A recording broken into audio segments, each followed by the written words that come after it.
Seguindo o segundo bloco, nós vamos continuar abordando o artigo 28. Nós estávamos falando da emoção e paixão, artigo 28, onde não exclui a imputabilidade penal. Tá? Abordamos no bloco anterior sobre as diferenças do que é emoção e do que é paixão.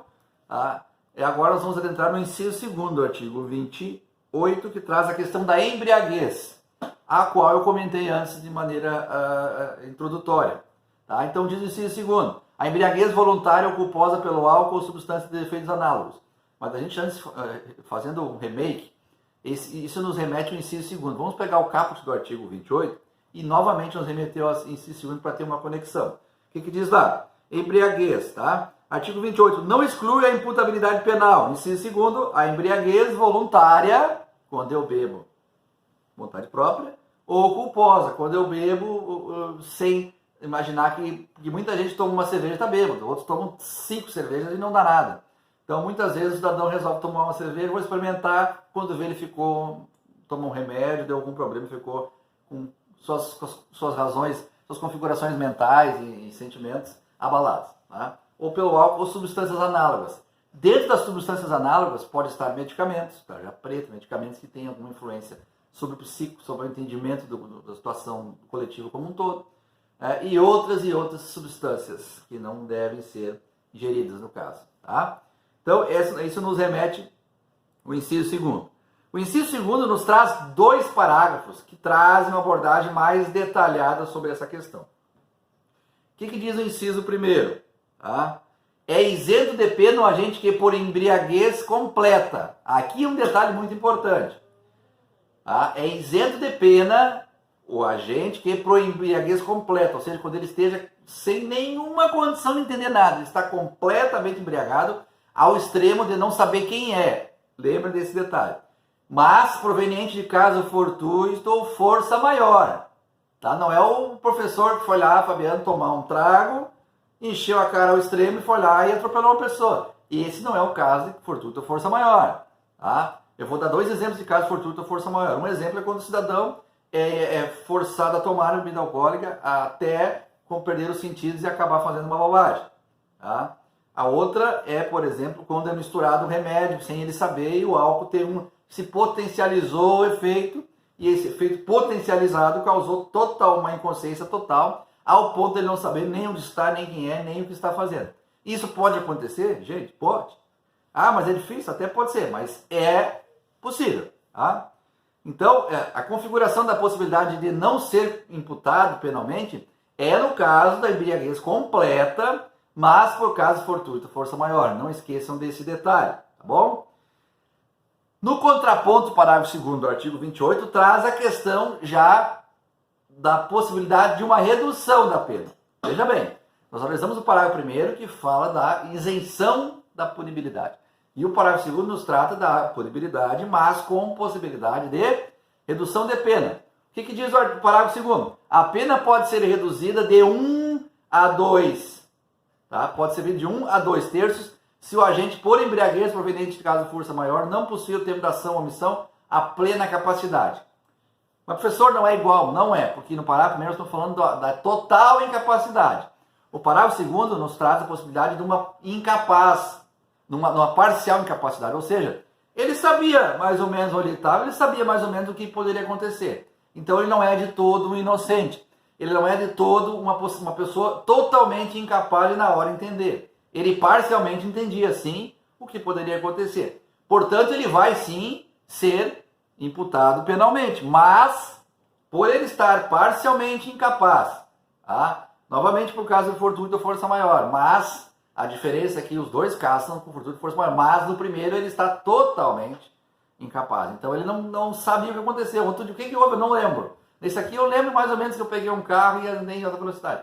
Então, ele lembra, tá? Ah, mas ele estava abalado pela questão do álcool. Tudo bem, mas ele lembra. Então, ele poderia pelo menos ter ficado parado e não feito nada. É nesse cenário que nós temos que comparar o parágrafo 1º e o parágrafo 2º. Então, a pena pode ser reduzida em 1 a 2 terços, em se configurando a situação que nos aborda o parágrafo 2º do artigo 28, tá? Quando nós falamos da questão de embriaguez. Tá, pessoal? Pessoal, nós vamos adentrar agora no último ponto da nossa ementa, no último ponto do conteúdo nosso trabalho na questão penal nessa disciplina de Fundamentos do Direito Penal de primeiro semestre, que é o título 4, que trata do concurso de pessoas.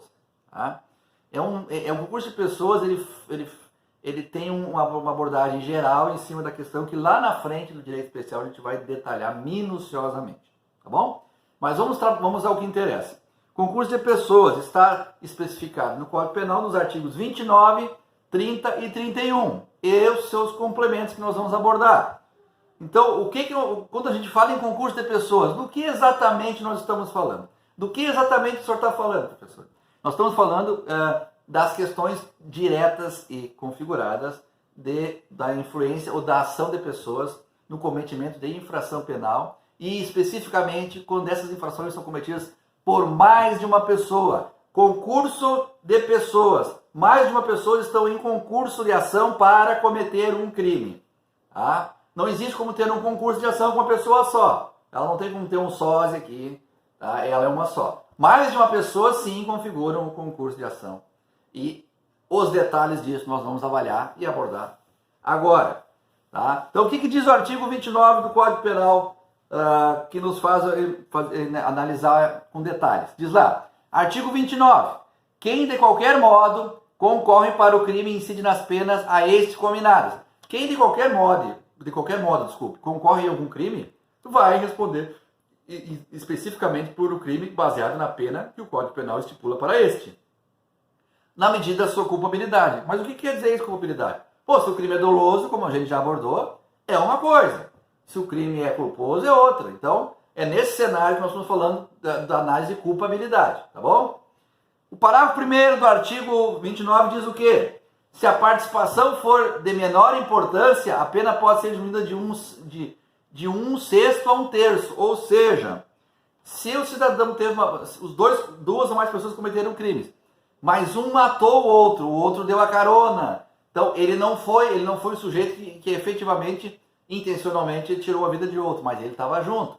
Mas a participação dele foi de menor importância, ele pode, num cenário como eu estou relatando aqui, ter a pena reduzida de 1/6 a 1/3. Aonde está isso? Artigo 29, parágrafo 1º. O que diz o parágrafo 2º do artigo 29?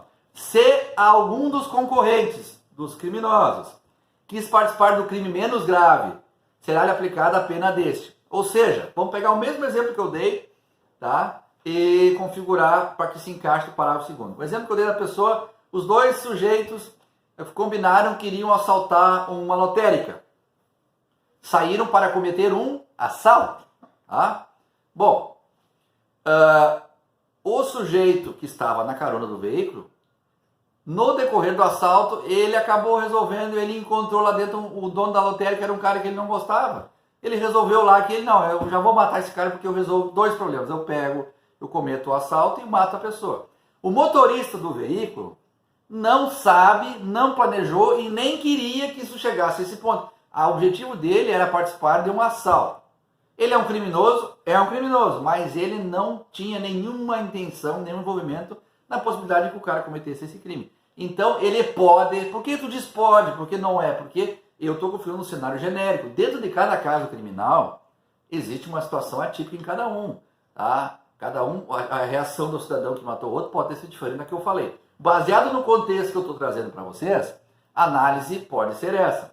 Tá? Então a pena será baseada, tá, no crime que ele estipulado, que ele participou, do que ele efetivamente se propôs a concorrer a cometer, que foi o roubo. Tá? Então essas situações, isso é uma situação complicada e difícil de interpretação? Pode ser. E na hora certa, mais adiante, nós vamos trabalhar especificamente sobre roubo, furto, latrocínio, todos esses detalhes. Aí nós vamos abordar esse assunto minuciosamente, mas eu quero só dar um flash para vocês sobre essa situação, tá bom? Ainda falando do concurso de pessoas, nós falamos do artigo 1º e artigo 2º. Quando nós nos remetemos, pessoal, a analisar os requisitos do concurso de pessoas, os requisitos. Existem requisitos básicos para que se configure efetivamente o concurso de pessoas. Tá?